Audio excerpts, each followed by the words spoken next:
breathe. Okay, good. It is kind of weird units, but that way it works out because the force has to come out in newtons in the end. I don't know if you remember that from 8th grade. As mentioned earlier, I have a feeling like maybe not everybody remembers everything from 8th grade. Newton, yes.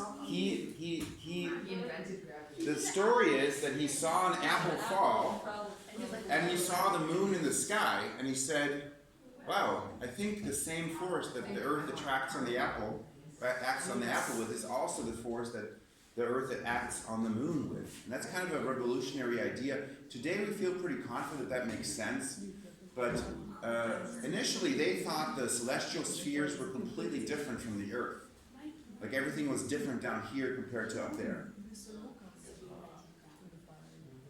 Hola, ¿cómo estás? Okay, so you guys want to pluggy? Pluggy. So, thank God we won World War II, otherwise we'd have to carry the units. Wait, what? Americans don't have to write down the units. It's because of World War II. Germans have to write down. It's like one of the things. Woo, World War II. Yeah, it's not. I made that up. But Germans are always like carrying the units, writing them always down, and it gets cluttered in the middle. Well, I guess I'm not German. Okay, so we got them there. Equation right there. Should we write it down again? M1, M2, R squared. You guys ready? I don't care. We're gonna plug it in. G is, this is gonna be a disaster. I love it. 11 times M1, that's the mass of the Earth. 5.98 times 10 to the 24 times the mass of the student, which is 70. And the bottom we got 6.378 times 10 to the 6. And just for kicks, we need to square it. Alright, and now I can probably get 3 cups of coffee and still nobody will have the right answer with their calculator. No. Sorry. Very occasionally I give students coffee, but then I have to give everybody coffee and I have to get 20 cups. And people want sugar and milk, and then they're like, oh, how about some cookies? Oh, that's that story with the mouse. It's such a good book, isn't it? If you give the mouse a cookie. Remember that book? That was a really good book. Then you want a glass of milk and all that stuff. That's the sequel. Then it wants some syrup. So don't give a mouse a cookie. That's pretty much straightforward. Yeah, good luck with that. So at home, if you want to follow along, you can now also punch that in your calculator, see if you can come up with the right answer.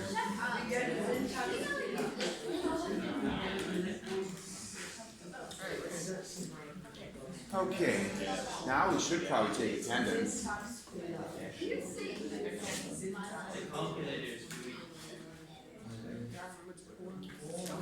Nick, why don't you come back up here now that your buddy's back?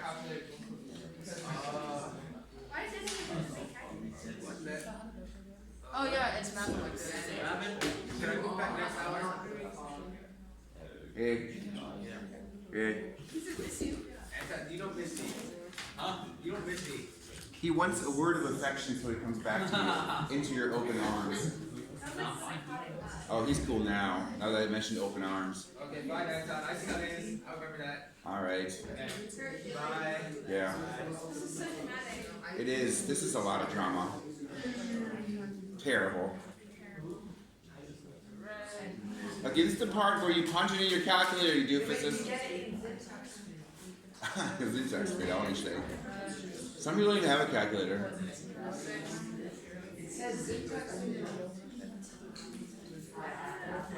Andy? Do you have a calculator? Oh, I got it. Can you get it out of your bag? If it's not too much trouble. Yay, back row. Good job, back row. Alright, I got it right here. Oh, that's right. Yeah, It's a Christmas miracle. 686.66. All those numbers. Alright. 686, right? Cool, cool, cool. Here's the irony of it. I could actually do it in my head because you guys actually, well, this is just assuming a lot. Learned last year. Well, should have learned. Well, somebody presented to you. Well, it was probably mentioned. No, well, I'm pretty sure it was. that's my no. Yeah, I'm pretty sure. Jonathan's Not not pretty like sure you it with was. the t-shirt. Shut up, So- please. Thank you. What he was mentioned was that you can calculate the gravitational force acting on a mass on the surface of the Earth by using a different equation. Which one was that? Yes, and although probably our text note probably said 9.81. Oh, you didn't have it. Okay, so the force of gravity, and this is just near surface of Earth is equal to the mass, in this case, of course, your mass, times g. And this GE, it's the gravitational field near the surface of the Earth, and the value that this has is about 9.8 newtons per kilogram. Now punch in 9.8 times 70 and see what you get. Hint, 686. 686. It is. There you go. Apple theta. You're an apple theta. Okay, 686 newtons. Okay, so it comes out the same way. So the universal law of gravitation, if you know how to push the buttons on your calculator, comes out with the same answer, which is good. This is always true. Why is that helpful? It's helpful, for example, if you take yourself, you're not going to do it, you're all going to live and die on the surface of the Earth, but imagine you were able to leave the surface. You're not going. You're not going. It's unrealistic. We don't know that. Maybe we just there's so much we have to move tomorrow. Yeah, but even if we have to move, we won't. That's gonna take. And then we'll just die right here. Yay! Yay! Why won't we? At least we had. Dude, like, only a handful of humans have ever left the surface of the Earth. Okay? It is They only went to more likely that one of you will become not just an NBA player or WNBA player, but the MVP. No, not even that. Like the best NBA player ever. Than that any of you will ever leave the surface of the Earth. That's how unlikely it is. Well, maybe if we get more astronauts, You can't just we'll I mean, it's true, right? How many people have been on the moon? I think it's 11.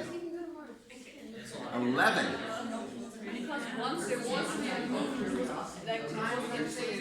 Anyway, so didn't want to depress you, but just imagine you were able to go further away. Then you could calculate the force of gravity acting on you at a different position. You could also use this equation to find the force of gravity on the moon, or a satellite, or something else. Capiche? Okay, this is not normally part of the curriculum, but you guys wanted to calculate it, so you got that. That's cool. Okay? It's because of you pushing the buttons wrong. So, I'm going to give you 2 tips. You ready for the 2 tips? So here are the most common things you screw up. The first thing is, when you guys type in scientific notation numbers, some of you do not use the scientific notation button, but instead type in times 10 and then put in to the whatever power, and that always screws you up. Is it to the power of... So don't do that. So just put the scientific notation button, and that is the E button, or how it's called, at the bottom. Yes, use that button. Did you? You didn't. I did to the power of 10 and then to the power of 11. So you typed it in. Oh, 11 rather than minus 11? That will. I did to the power of 10 and then to the power of negative 11. Oh, okay. So that's one thing that's important.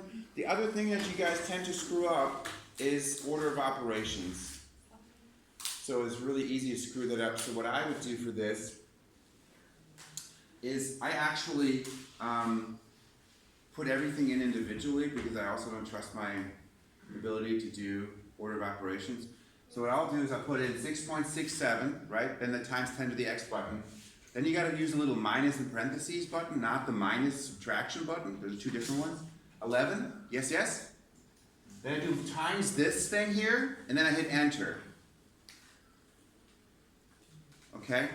And then times 70, and then I hit enter. Then I didn't screw up the top. Then I've got the top already ready. Is that making sense? That helps me because that way I screw up less. And then you do divide it by, and then bottom you gotta watch out. You can either divide it by this twice, which is kind of goofy, or you have to make sure you actually square the bottom. Okay? So when you divide it by this, I actually do it differently than this, but I won't tell you how I do it because it's gonna confuse you. So divide this, and there you're gonna have to use parentheses. How do you guys on parentheses? Horrible, right? No, you good? You okay? Divide by this, Shut up, Trevor. and then do that at the end. Try it again, and then maybe it works. You guys okay? Abwurf, ja, das ist schlecht. Das ist schlecht. Okay, but it worked out nicely, right? Right? Good. Sweet. So we figured out that a 70 kilo student would have a force of 686 newtons on them. And if they were further away, it would be less. But not that much less. Is it worthwhile to talk about how much force of gravity there is on you if you're in the International Space Station? Yes. Yes, very, No. yes. You like it? Well, I'm not gonna We do said it, we're yes. never gonna be there, so there's no point. Well, we're pretending. It's a Gedanken experiment. Okay. So, for fun, I have a strange idea of fun. We're going to imagine the ISS. This is not to scale, obviously. In orbit. Die Eiffel etwas so aus. It looks like a box, you know, but we're just pretending. And here's you, pretending you're up there. The same size. There we go. You're the same size of the box. It is an orbit. Yes, yes? And we want to know the force of gravity. Over here, we figured out the force of gravity on you was 686 newtons. We could do a little force diagram like this. This was Fg at a height of 0, and we found it's 686 newtons. Now, anybody know what orbit height the ISS orbits at? Anybody? What's 1,000 meters? Wait, 1,000? 1,000 kilometers is better than the 1,000 meters, yes. I think it's like 400 kilometers, but 1,000 is reasonable. I think it's 400 or 600. 1,000 meters. It is not that far away. It really isn't. We're like all like they're in space, but they're not really. I mean, they are, but they're not. Like the moon is 400,000 kilometers away. 400. The ISS is 400 kilometers away, I believe. Somebody Google it. Phone, go. Orbit height, ISS, go. Is he good at the buttons? 400 kilometers. Did somebody look it up? 108. 408 kilometers. Sweet. So the ISS. This is not a trick question, or is it? This is 404 kilometers. Okay, how long is this? You guys understand what I'm doing here? It's the orbit height to your belly as you're in the ISS. Okay? No, I don't understand that. Why isn't it to your head? Why is this random? That's a big difference. Be sideways so it's not. Yes? It's just 404 plus R, right? Right, exactly. And this one is here 6,378 kilometers. So now your orbit's radius from the center of the Earth is 6,782 kilometers, which means, of course, that now R is 6.782 times 10 to the 6 meters. You guys follow that? Yes. You added it. I added it because we're 404 kilometers above the surface of the Earth. Okay? What does it say? What's that symbol that after? It says 404. Here it says 6378. It's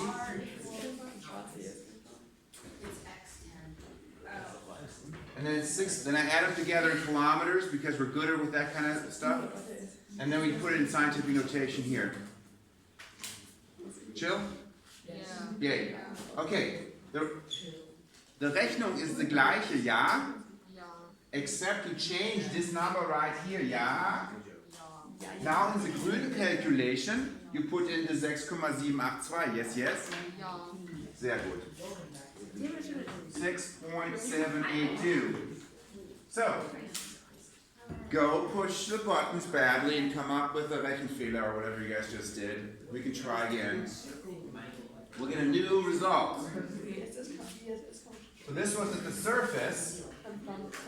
And now comes how much gravitational force acts on you when you are in the International Space Station.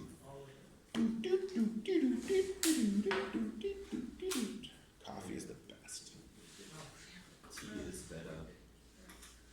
Don't go there. I'm not even gonna fight over that. That's just-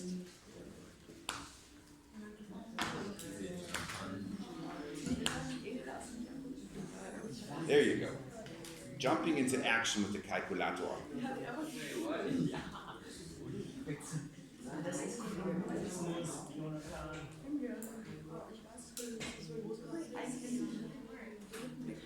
Alright, cool. Whoopsies.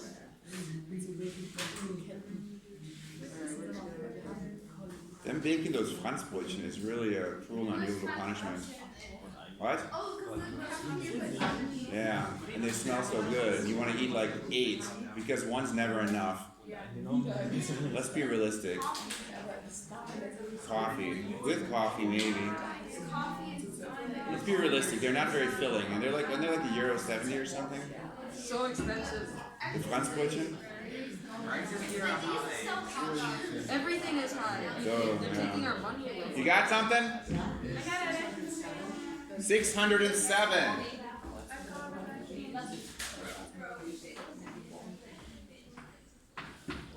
That seems realistic. So, 607 newtons. Riddle me this. The force of gravity that's acting on us in the ISS. Okay. This is higher. What? No, it's lower. It is lower. F, G, I, S, S. This is the force of gravity acting on our student astronaut at that location. Compare the two numbers. So, if you're in the ISS, is it a lot less gravity acting on you? No, it's not. Is the value about the same? Actually, it is, right? So gravity pulls you down just about as much when you're in the ISS. So shouldn't you be falling down? You are falling down.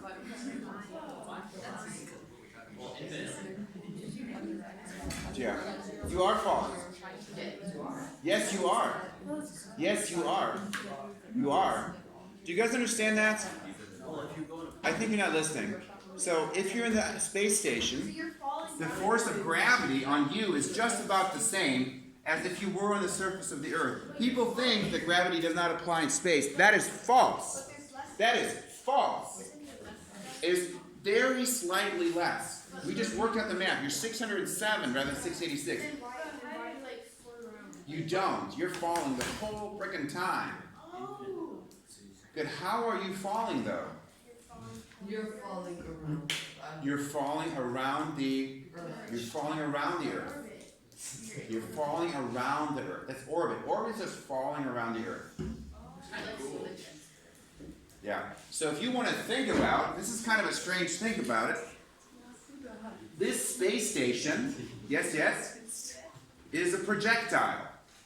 Yes, kind of like something you shoot out of a cannon, right? So if we imagine we had a 400-kilometer tall mountain with a gigantic ISS cannon on it, and we fired this thing at a very large speed. You guys know how fast the ISS is moving? Fast. You get these waves of tiredness. 1 meter It's like 8 kilometers per second, I think. Yeah. So if you fire the ISS at 8 kilometers per second, of course it flies out in a straight line at first, but the Earth pulls it towards it. So it will fall. But it will fall at the same rate as the surface of the Earth is falling down underneath it. So as the surface of the Earth falls away under it, the ISS will fall around the Earth. It actually slightly slows down, so unless they reboost it, eventually it'll come down and actually will crash. And they have it occasionally happen. They're like, we've got another Russian satellite crashing, probably, hopefully in Australia or like in the ocean, but just be ready. Wait. Wait, but like, What? It happens. It's in the news occasionally. They're like, Russia announced that they have a satellite that's kind of, not so good no more. It's gonna keep coming down, so might want to like have an umbrella or something in case it hits you in the head. Very unlikely it would hit you, right? So it's okay. Wait, so what would happen if the satellite like fell like on the street in front of your house? If the International Space Station comes crashing down and hits you, you're dead. no, but like, No, but like, what would it look like? Would it be like a huge explosion? It's like a school bus falling out of the sky right on top of you. No, larger than a school bus. It'll be hot as well because it's coming through the atmosphere. Yeah, true. It might be on fire. Does it seem more exciting? Yeah, it does. Good. Yeah. It's very unlikely. so like the actual like there's like this big explosion. Yeah, not that big. I mean, it'll make a crater. Like there'll be like a big old hole in the street. Yeah, I don't know how big. Like 20 meters, 50 meters. I don't know. It's not like the whole city of Berlin will be gone or something. That's more like crash. Yeah, those are bigger. But still, you don't want that thing falling on your head. Okay, how are we doing on time? 35 euros. Yes. Do you think it might Get be my glass repaired. I mentioned that, I think, didn't I? Do you think a falling satellite might be able to kill you in the teeth before it actually falls on you? We should try that out. Yeah, let's do it. What's the time? 8:38. 8:30. We got 7 minutes. Okay, good. Oh, it smells so good in here. Isn't that terrible? Okay, Yeah, I heard. let's get this done here. At least get this idea finished. So this is the equation for gravitational force. Yep.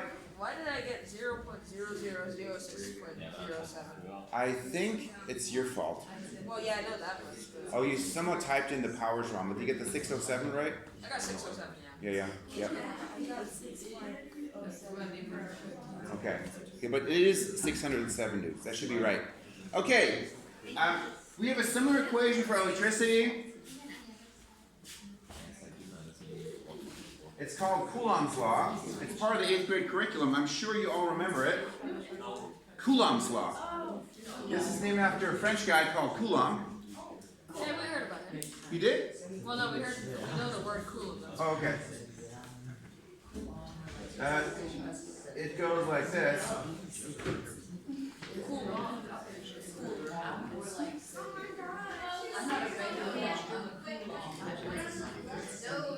So, that's a K, that's a Q, Q1, you don't accept it as a Q, Wait, what's the F?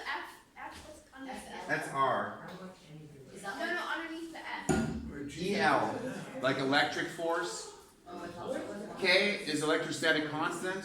Q1 is charge 1, Q2 is charge 2, R is the distance between them. So the situation here, okay, this is what we just had. This was gravity, right?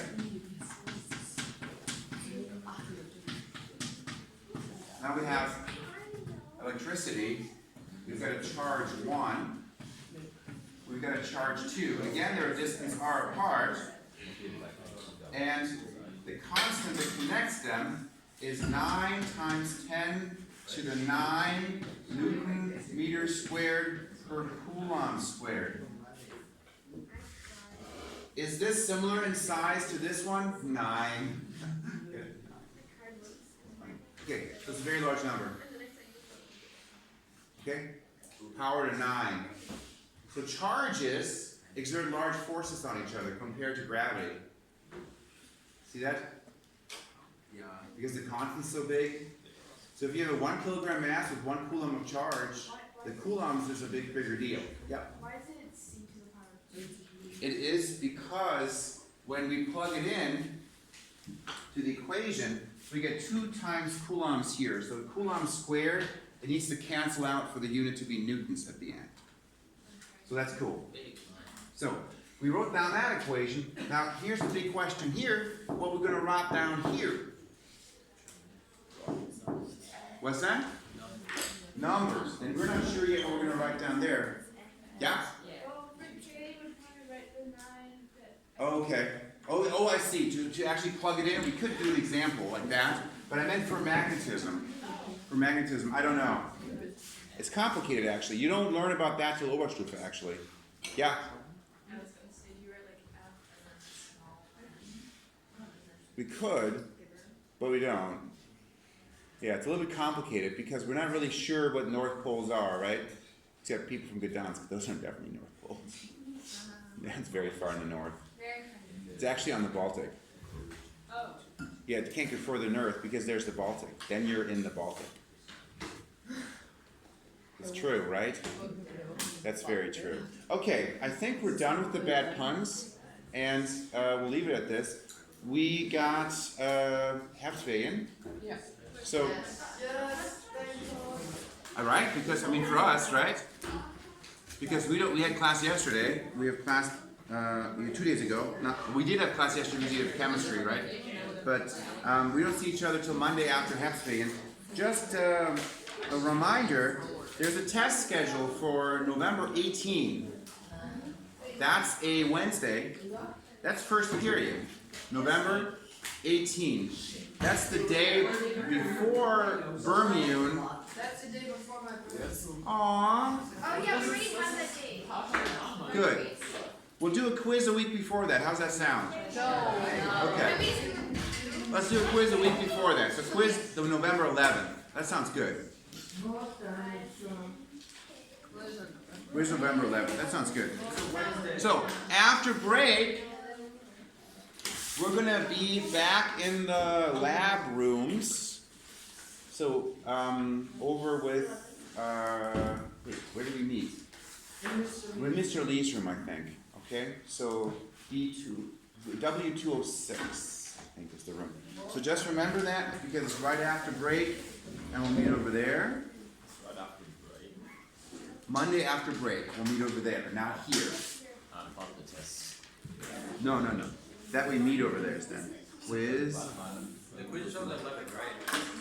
Yes, the quiz is on the 11th of November, and obviously we're going to do some more circuits, and we also have some magnetism stuff on there. It'll be fun for me because I'll be sitting up here drinking coffee, you know, kind of laughing at you suffering through my hard test. Yeah, I know, isn't it? Yes.